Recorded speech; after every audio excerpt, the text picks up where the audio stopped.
having a system makes you much more empowered, and Mm. your choices and decisions much more powerful and straightforward. So the six noble virtues are about cultivating those positive attitudes in your mind. So a virtue, as you probably know, is a behavior or a thinking pattern that not only benefits other people and yourself, but also ennobles you. So makes you a better person as you practice it. Okay, so it's like an exercise for the soul where you can become a better person, a better version of yourself. So not necessarily a better person in terms of human outlook on it, because sometimes, say, being loyal to certain things or practicing self-control may annoy some people. So they may get angry. But in the universal scope of things, from the universal perspective, you practicing these virtues and you growing those values, those qualities in yourself, makes you a stronger person and more aligned with your purpose. Because I will repeat this because it's quite important. Most people don't understand this. When they talk about purpose, they automatically think about the career path, which is not true. If a career path was someone's purpose, imagine how happy everyone would be. And yet, there are so many people out there doing, let's say, their perfect quote unquote jobs that they wanted to do, jobs that are well paid, and giving them all this career growth, whatever, and feeling acutely miserable and unhappy. So your career path can be an expression of your purpose. Not necessarily, but it can be. But your purpose as a person, and everyone else's in this world, we have one shared purpose that everyone expresses in their own way. Namely, our purpose is to become the greatest versions of ourselves. And if you look around in nature, every living being has the same purpose. Look how everything around you evolves. How every flower tries to be the best flower it can be. Every tree, every bird, every tiger, anything you can think of always strives to become the best, the most powerful, magnificent version of themselves. And as it actually eludes me how humans who are supposed to be thinking beings and intelligent beings cannot grasp that, because it's so obvious, right? So everything in nature follows this pattern, meaning that we are part of nature, and so we also follow this pattern, which just expresses differently. Because for a bird or for a tiger, let's say, it's quite obvious what they need to do or what features they need to develop to become the best version of themselves. Yeah. But for a human, it's a bit less straightforward, although we also have those guidelines. And these are one of these guidelines. So you living your purpose means you becoming your best version, your strongest version, and then radiating that power into the world, sharing it with others, pleasing others. So the six noble virtues, the qualities that you want to cultivate in yourself, because if you think of the five fundamentals, these are the things that create your blueprint for making decisions per se, right? So if you're confronted with a decision, you can solve those points and see where they lead you. Whereas the noble virtues are about developing certain qualities within yourself. So even if you're not making any decisions, you just grow those qualities in yourself. And these are personal dignity, which is one of the most important things, if not the most important. Someone who doesn't have personal dignity would not be able to essentially live their purpose, because no personal dignity or not enough personal dignity means that you don't allow enough power of the universe, enough light to flow into you. So you block that flow of power that tries to access you, and you just don't have enough fuel to move forward. So this is what keeps people trapped. This is why personal dignity is so important. Now, loyalty obviously is your personal choice, and as it's explained in the Codex, you need to be loyal to something that matters. And I would say the best first choice would be to be loyal to your truth, because from that, everything else comes out. You may remember in the Codex, it explained how you have betrayal of others, betrayal of self. And if you remember, betrayal of self is actually a worse, say, sin or error than betrayal of others. This is because if you betray someone else, which is obviously really bad, you shouldn't give your word knowing that you would not be able to keep it. But if you betray others, there would be still maybe things that you can remedy and you can do for them, that you can help somehow.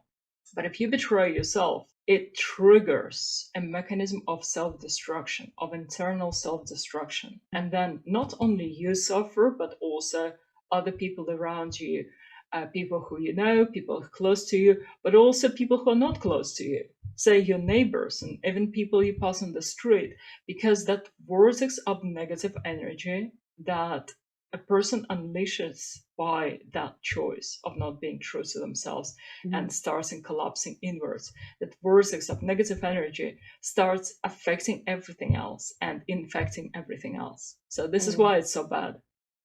This is why loyalty is so important. Now, the inquiring mind, a warrior, is an incessant, constant learner.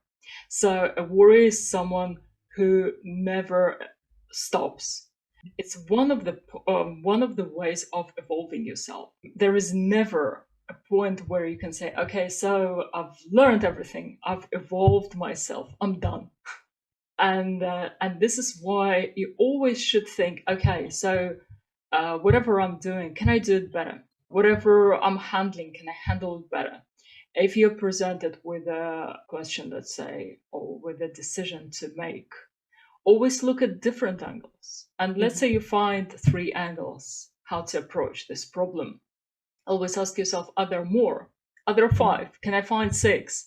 And once you put your mind in that mode, once you train your mind to be in that state of constantly asking, how can I do better? Your life improves on so many levels because it's an internal attitude. So you wake up in the morning and you ask yourself, okay, so I've got another day of life. What can I do better today? How can I serve better? How can I develop myself better? And then you will be surprised by how your mind, because our mind obeys us, it just carries out our orders. And you would be surprised how the mind goes, oh, actually, you know what? You could improve on this, on that, and say, okay, how can I meditate better? How can I get better results? So if you start asking those questions, your mind will start giving you answers. And then you will have a massive improvement on whatever you're doing every day. And this is the attitude you really, really need. So, non-attachment. You control the world, your world, I mean, and you don't allow it to control you. Non-attachment is about being true to yourself. Again, see, it comes back to loyalty, to staying true to your inner core, to what really matters. Because if you become attached to the things in the outer world, or even to emotions, or to other people, or to whatever else, the thing with the outer world is that anything out there can be taken away from you. And at any time. So you never know. And this is why if you attach your self-worth or happiness or anything else that matters to you, your identity, some people attach identity to what they own or to the people they're with, for example. And so if that is taken away from them, their identity crumbles and their life crumbles. Now, non-attachment is not about indifference. It's about being grateful and appreciative of things that come your way. They can be good things or they can be things that you need to learn from. In either case, you should be grateful because we are treating every day as our training ground. And so it's about doing something with the right intentions. When you do something, let's say you help someone, or let's say you contribute something, you never have the expectation of that thing working out a certain way. And this actually is this little thing really drops people because, especially with our tribe, when, say, you know so much more than other people, which you shortly are going to, you're going to know so much more. And so, say you meet someone and you see they're struggling, and of course, you want to help. It's a natural feeling. You want to help. And so, let's say you spent an hour with them or 2 hours explaining everything and really going through the things that would help them and telling them what they should do, and all of that, really putting your heart, your energy into it. And so that person notes, and you meet them a week later or 2 weeks later, and you discover that they have not implemented one thing from what you said. So you've just spent so much energy, so much time, so much, heart and love and everything. And you discover that that person just, it didn't go through. They did not implement anything. And for many people who are attached to the results, that is quite devastating. It can be really heartbreaking. They can get angry with that person and annoyed and disillusioned, disappointed. All those emotions, very negative, destructive emotions come up. So, to avoid feeling that way, every time that you decide to do something, you should be doing it not because you want to influence someone in a certain way, but because this is an expression of who you are.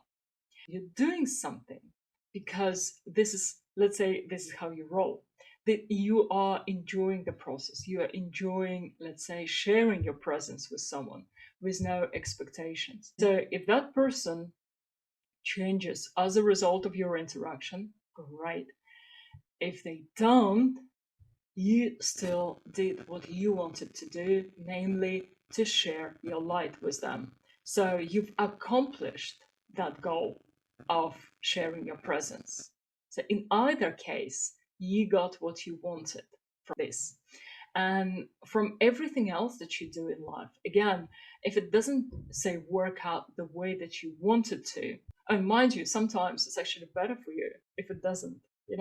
I think you can think of many examples where you're like, thank goodness it didn't work out. So when doing something, when going through life, non-attachment is very important, but also what it allows you to do. Non-attachment means that you're aware of the fact that everything is impermanent, that everything may disappear at one point. It may be replaced with something better. I'm not talking about it in the overtones of like gloom and doom. You may have something taken away from you to be replaced with something much better, but something else, something new. And so that thing would be no more, whatever that was. And the point of that is being able to enjoy what you've got in that moment with no fake modesty, because many, especially many religions, go like, oh, but you really have to force yourself to enjoy what you've got. You know what I mean? You have to be happy with what you've got. And if the person goes, but I'm not happy, I want something else, and they're like, nope, you must. You have to force yourself to be happy. And it creates an internal conflict, because if a person is not happy, they're not happy. So it actually makes them feel worse. So non-attachment means that you know that everything flows, everything comes and goes, and there may be a day when whatever you have right now may be no longer there. So what I like doing is I like looking at certain things from the perspective of future memories. What I mean by that is that, say you're sitting in a cafe with your best friend or with your best friends, and you're having an amazing time. What usually happens in that moment, and it's also connected with mindfulness, what happens in that moment, you kind of fall asleep. So while you're talking to those people, you're actually not fully present. You half thinking something else, half talking to them, half looking through the window. So, you know what I mean? You know, this Mm. state of mind, right? Because you're lost in that moment, you're just having a nice time. So, a good practice to do is to imagine stepping out of that moment and into the future, let's say 10 years from that moment. And so, imagine that 10 years has passed. Everything changed, or many things changed. You know, maybe you're not even friends with some of those people anymore. Maybe they moved or drifted away. Maybe that cafe got closed and, you know, an estate agent opened in that bar. Maybe you just moved yourself to a different city and you never got to see those people ever again. So, in either case, that 10 years from that moment, you're sitting somewhere and you're thinking back to that moment when you were so happy, enjoying yourself with friends. And as you close your eyes, you imagine stepping fully into that moment when you were sitting there, a 10 years younger you, sitting there laughing with them, Mm. sharing a coffee and the chat. And when you do that, in that moment, you become super tuned in. Can you see the power of it? So this is how you can use this moment when you think, oh, I'm not really, even it works also when you think, oh, I'm not really enjoying my day. Mm. Again, bring yourself 10 years from now, you're 10 years older, the world is different, and step back into that day of you from 10 years ago and look with those different eyes at Mm. everything that surrounds you. And I guarantee you will feel very different. Using future memories allows you to be more mindful, but also cultivate that non attachment because it comes to the forefront of your mind. You know, it becomes really, really clear. Now, discernment is a very important feature for any warrior in spirit because discernment means that you are analyzing things, that you don't take things for the face value. And it has to do with inquiring mind as you see they are on the same level, Mm. but it's your mind used differently because in our world right now, you know, it's pretty much a battlefield. So many things are not what they appear. You know, there is that old movie with a guy who found glasses of truth, and every time he put their glasses on, he saw exactly what those glossy things were saying on the surface, but on a deeper level. So he saw the truth behind all those lies and masks. And this is everyone's task. I mean, everyone who does our work and who's part of our tribe, we need to develop those glasses of truth for ourselves. So you don't take things for the face value. Words, people, situations, no matter what, you Mm. always strive to look what is behind that glossy mask. And Mm. sometimes not glossy because, you know, sometimes ugly things can be actually good, and sometimes really sweet and glamorous things can be really bad because quite often the shadow masquerades as fake light. So it presents itself as something good. And we will be talking about it when we talk about egregores. How Mm. essentially they're like cults, but they are on the energy level. Mm. So they suck people's minds right in and just devour. But on the surface, they appear as good things. They seem all good and plausible and, you know, helping others and all of that. But because most people don't look under the mask to see that demonic face, they buy that pretty face because Mm. they think it's real.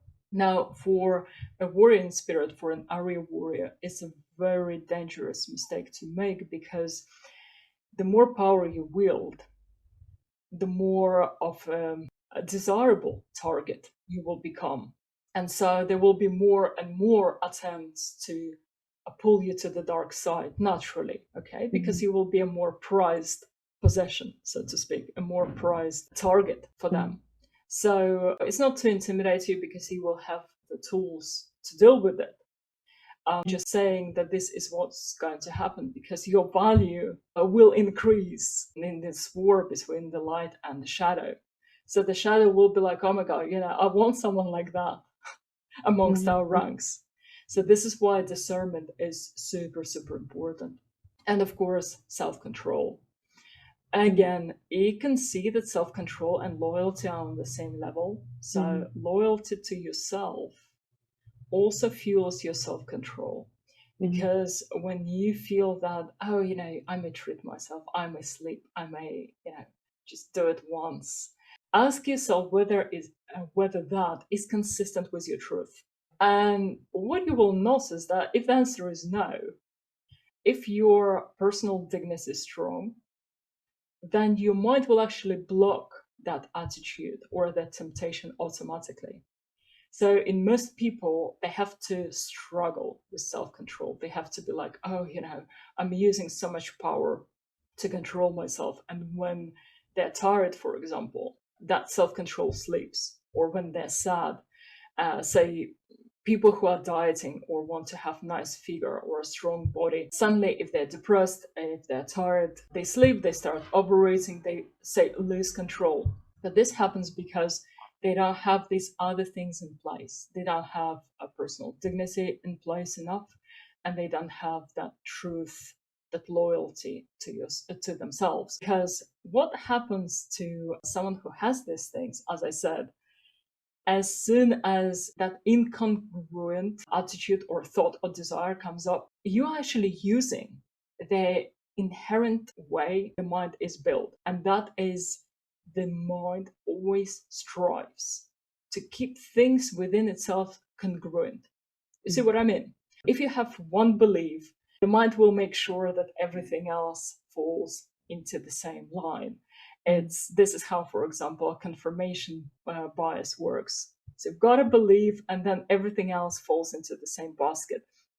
So you are using that mechanism within your very own mind to your advantage now. Because if this is so, like personal dignity and loyalty is so, then everything else has to be so.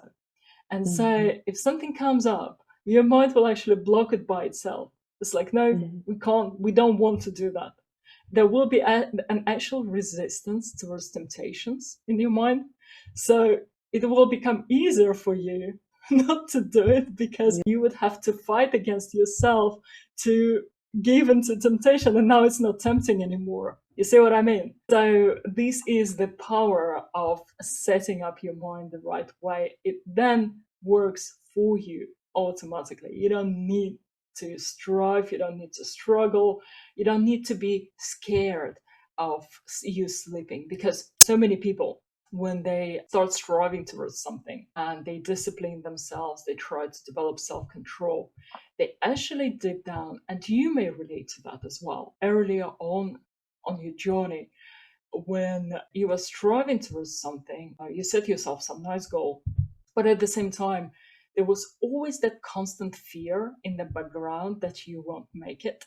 Like something may happen that would knock you off that path and you wouldn't be able to sustain it. And there is that constant anxiety at the back of the mind going, well, I'm good now, but what about tomorrow? What about a week from now? So setting up your mind the right way actually cures that anxiety, because as I said, your mind would not even allow certain attitudes because your mind will automatically cancel them out. So that's the beauty of it. And always ask yourself why. Always ask yourself what matters to you most. And you will notice how whatever bad attitudes come up, they just fall flat. Obviously, the way you express yourself is completely up to you. So the way you express those virtues, the way you grow them, there is no one size fits all. It's your unique path. Lastly, the sevenfold path is essentially the ultimate blueprint that you want to set in the forefront of your mind, something to strive towards. And you can see that it includes things from the noble virtues and from the fundamentals. So it's the ultimate way you want to go through your life. Ideally, if you want to be really, really effective. So always ask yourself whether you're attitude, whether your thinking is aligned with this. I would say the most important one is labeled unity with the light. That is paramount to your development. So at all times, you have to feel that you've got this connection with a power that is greater than yourself. And essentially, it's the power of light, but it doesn't matter how you call it. So it can be anything, it can be God, a deity of some kind, whatever you feel connected with. But essentially, it's just that conscious energy of creation that flows through you and that created you and the entire world. So, for your mission and your evolution to be successful, you always have to feel that connection. And if you lose it, become mindful of it and restore it. I'll give you a simple example of how it works. While it may sound a bit metaphysical, like, oh, have this connection with light, it is quite a tangible feeling of being supported by a higher power. And I know you've experienced that in your life. On our path with the work that we're doing, it's actually quite energy extensive, but also it's quite difficult and it's a bit time consuming. And while we've got a little battery within ourselves, that battery is actually not quite enough for this kind of a task, for this kind of a transformation. So, when you're upgrading your mobile phone, it says, well, it's time to upgrade your OS. And then it asks you to plug it into the mains for the duration of the process. It's like that because you need to be plugged in while you're upgrading. So these are your mains from which you can take all the support you need and an enormous amount of energy. Well, as much as your mind allows. But as you're restructuring your mind, more and more energy is flowing into you. So you can take more and keep upgrading. So that's the beauty of it. Integrity is doing the right things for the right reasons, in alignment with your truth and your purpose, so the purposeful living. So you don't live just like some people, they don't live, they vegetate. They just exist, just like leaves floating on the surface of a lake or something. They just drift. There is nothing. And that is the easiest way to become depressed, to become miserable, and to start aging really fast. So having a life with no purpose is one of the most powerful silent killers, actually, in psychology. So this is why. Always remember that even if you haven't figured out how to translate your purpose into the mundane terms yet, so in other words, you don't know what the exact job you want to do, even before you know that, what is important to keep in mind is that your purpose is to become the greatest version of yourself and make a difference in other people's lives by sharing your light with them in whichever way you find suitable. You can then change those ways, you can experiment, but always remember that main goal. And if you always have it in the forefront of your mind, it actually safeguards you from depression and it safeguards you from self-destructive tendencies that many of our tribe are suffering from. So many stars, especially sleeping stars, suffer from depression, suicidal tendencies, and self-destructive tendencies because if you don't let your light flow to the outside, if you keep it inside, in other words, if you are not living your purpose, it activates, as I said, it activates that self-destructive mechanism, those self-destructive tendencies. So always remember to live your purpose because it's good for you. It's basically good for your health, mental and physical. So self-mastery is what we are doing, and respect to yourself and others. So respect is part of you living your truth, part of you having that personal dignity. But at the same time, you have respect for other people's path. And I'm just going to mention it briefly because it's important. So what I mean by that is that you respect other souls' choices, even if you disagree with them. Because quite often, people in our position, and as I said before, very soon you're going to know, you already know more than others, but you're going to know so much more. And then you can look at someone and you can see with all clarity that they are doing the wrong thing. It's going to, come around and buy them in the bottom.